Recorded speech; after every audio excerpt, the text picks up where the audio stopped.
What's up everybody, Griffey here. It's the best time of the year, that's right, spooky season. The time of year when we all gather around and watch the most horrifying movies we can find. Movies that make you cringe more than the Crow remake. Movies that are bloodier than Art the Clown in a shower. So I thought it would be fun to make a list of my top 5 favorite horror movies of 2024 so far. You must be very careful, Margaret. Bad things will start to happen around her. Evil things. Number 5, The First Omen. Let's start here. This is 100% the year of horrifying birth scenarios for women.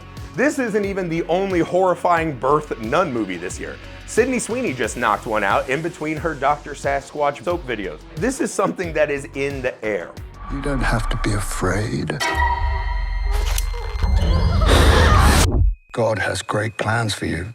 As we watch this woman's body become a literal spiritual battlefield, the terror is omnipresent, right? What this movie does is it finds this beautiful blend of kind of modern, terrifying horror imagery and ideas, and blends it with that wonderful tonality and kind of pace of The Omen. It truly goes back and rewrites the entire DNA of the franchise, giving it a really fun, extra nightmarish flavor, right? It actually strengthens and deepens the mythology of both movies, right? We learn about the group who is behind the conception of Damien, and it is truly terrifying. Some fans will see that and say, that's not exactly what was in the first one. I think that's the problem with a lot of sequels, right? A lot of sequels don't have new ideas. You cannot accuse The First Omen of that. The choices they made and the additions to the story and mythology create a wonderful bedding for this horrifying franchise to grow and expand and become better. This is the kind of prequel/sequel every single person should be trying to make. Whatever you might see or hear, I ask you all to remain calm. Number 4, Late Night with the Devil. The idea of watching an unedited found studio master tape of one of the most horrifying events in late night history is absolutely a brilliant place to start a horror movie. So this movie takes place following a late night host who's trying to drum up some ratings to beat Johnny Carson for sweeps, right? His answer to this is to bring on an actual possessed survivor of a cult. Murder, chaos, madness ensue, right? David Desmalchin is perfection as our late night host. All of the best stuff happens when we are sitting as the studio audience watching this man make a terrible deal with the devil in a desperate attempt to become the king of the ratings. This is a man who has achieved immense success with his show, has a huge number of adoring fans that mean nothing to him because he's not number one. This is a man whose entire self-worth can only be gained from other people giving him the ratings, right? Today we have ratings too, right? That's thumbs, likes, comments, engagement. What would you give up to be a Jake Paul? What would you give up to be making Hawk Tua money on TikTok? How much would you personally be willing to give up to be on a middling show on an internet channel like Looper? Hey! The absolute emptiness, the hollowness of this man is the kind of thing that David Desmalchin really sinks his teeth into. We watch this man confront the truest consequence of what he did. It's some of the most powerful filmmaking I've seen this year. It's fascinating to watch. Do you have any idea the kind of risks a woman like me takes every time she agrees to have a little fun? Never thought about it that way. Of course you haven't. You're not a woman. Number 3, Strange Darling.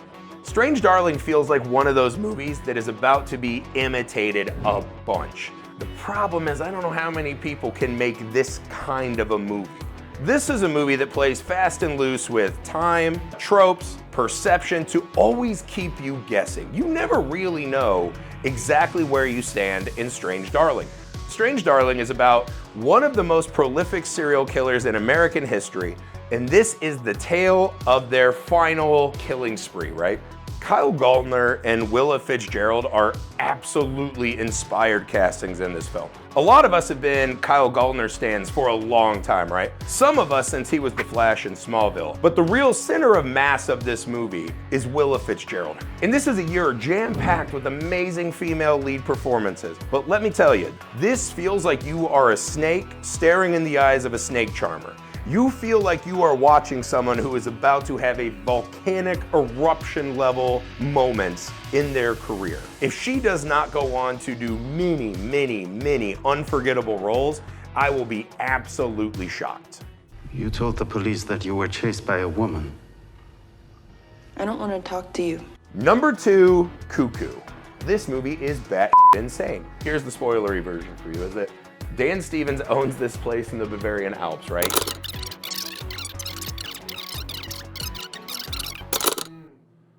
Yeah. Explain that. When you just see a grown man take out a flute and play that in a normal situation, you know that's wrong. Have you ever just watched someone's neck pulsate really fast and create a hypersonic time loop effect? You will once you've seen Cuckoo. It's absolutely bizarre at every turn, but in an earned, grounded way that is almost impossible to believe they were able to accomplish. Hunter Schafer's performance as the teenage daughter in this film gives a kind of black, angst-ridden heart that this movie absolutely needs to ground us to the gonzo film that we are about to watch, right? You're watching her try to grapple with these very relatable teenage experiences, right? When you use that as the center of what becomes one of the most baffling horror films in recent memory, it is an absolute lifeline to us, the audience. And the weird thing is that she accomplishes this with a much more minimalist performance than you would think. This is not a screaming, raging at the world teenager. There is something so real and kind of defeated about this character often that makes her journey unbelievable. Take care of yourself.